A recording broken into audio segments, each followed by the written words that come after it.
हमें किसी के भी आगे कभी भी हाथ नहीं फैलाने चाहिए। ऊपर वाले को जो भी देना होगा और हमारे नसीब में जो होगा वो हमें मिलकर ही रहेगा।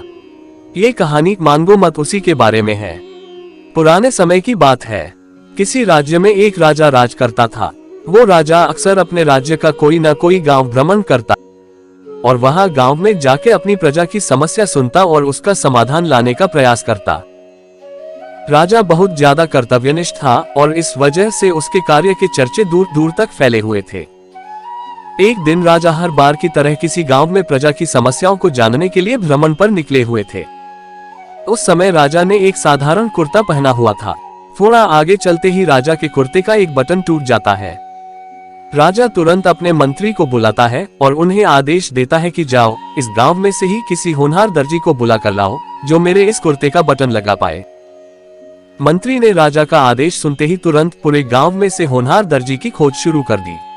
राजा के नसीब अच्छे थे कि उन्हें उस गांव में से एक अच्छा दर्जी मिल गया। उस दर्जी की एक छोटी सी दुकान थी। दर्जी को राजा के पास लाया गया। राजा ने दर्जी से कहा कि क्या तुम मेरे कुर्ते का बटन सील सकते हो? दर्जी ने कहा जी हजूर, ये कौन सा मुश्किल काम है। दर्जी ने अपने थैले में से धागा निकाला और राजा के कुर्ते का बटन तुरंत लगा दिया। राजा अपने कुर्ते का बटन इतना जल्दी सील गया, उस वजह से उस दर्जी से बहुत खुश हो जाते हैं। खुश होकर राजा दर्जी से पूछते हैं कि तुम्हें इस काम के कितने पैसे दूं? दर्जी ने कहा, अरे महाराज, ये तो बहुत ही छोटा सा काम था, इसके मैं आपसे पैसे थोड़ी न ले सकता हूँ, मुझे इसके कोई पैसे नहीं लेने हैं।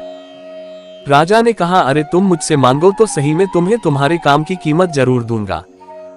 अब दर्जी मन ही मन सोचने लगा कि बटन तो पहले से ही राजा के पास था, मैंने तो सिर्फ अपना धागा लगाया है। मैं ऐसा करता हूँ कि राजा से इस काम के 5 रुपए मांग लेता हूँ।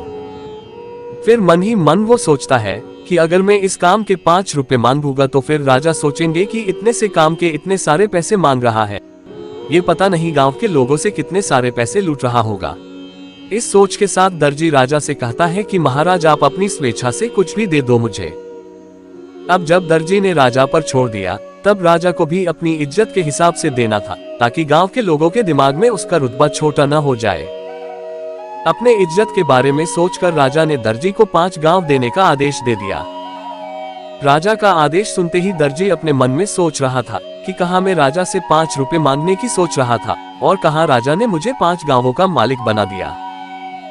हम लोग भी इस दर्जी की तरह अपनी क्षमता के हिसाब से सोचते हैं और भगवान से भी उसी के हिसाब से मांगते हैं, पर हमें क्या पता कि भगवान हमें उनकी देने की क्षमता के अनुसार कुछ अच्छा और बड़ा देना चाहते हो, जो हमने कभी भी सोचा ही न हो।